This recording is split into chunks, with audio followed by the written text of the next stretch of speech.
Down syndrome work? Are there companies willing to employ people with Down syndrome? Welcome to the impact of fine motor skills training on people with Down syndrome in Bandung.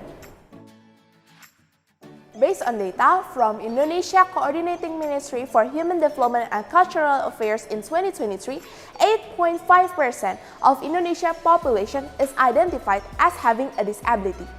However, the employment opportunities for people with Down syndrome is still very limited.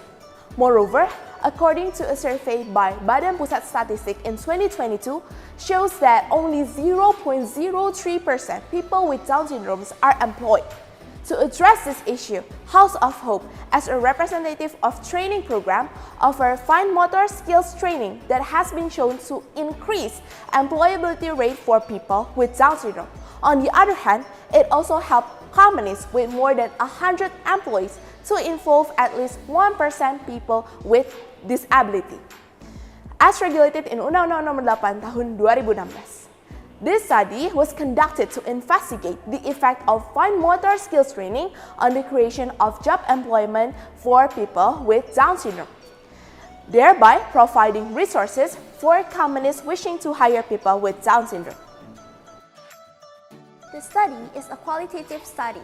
The qualitative data we collected were in the form of surveys and interviews supported by a literature review.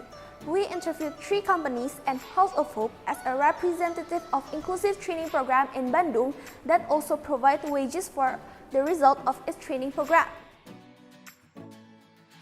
An article written by Juan Pereira titled "It is Never Too Late to Learn to Work, an experience with adult with Down syndrome developed in Majorca, Spain," stated that persons with Down syndrome of any age and condition can work if we study their specific capabilities and abilities, if we train them correctly, if we adapt the job to their specific abilities, and if we give them an opportunity to do so. Therefore, through the article above, we can conclude that the skill they acquire through training can improve their skill and open up job opportunity for people with Down syndrome. This is consistent what we found in one of our samples in House of Hope. This statement can be proven through the training undergone by 16 people with Down syndrome in House of Hope. At House of Hope, there are several stages that the prospective worker must go through. The first stage is a probationary period, where the prospective worker will be introduced to the training that will be conducted.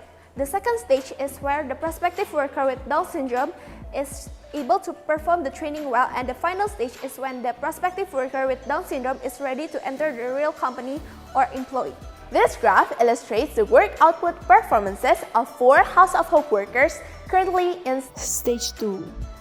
While there are fluctuations from month to month, these fluctuations happen because holiday and/or unstable mental conditions. The availability of job opportunities for people with Down syndrome is dependent on the willingness of the company themselves.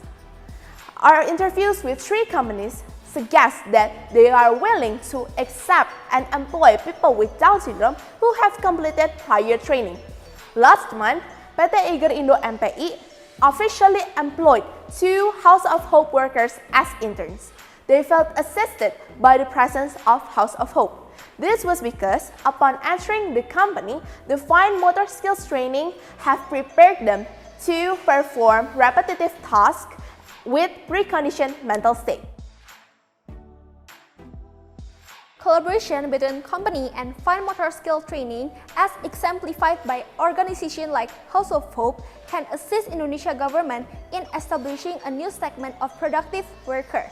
This initiative could potentially enrich Indonesia's economic ecosystem and to contribute to future economic growth. To further our research, we plan to expand the sample size of fine motor skill training and for people with Down syndrome in Indonesia.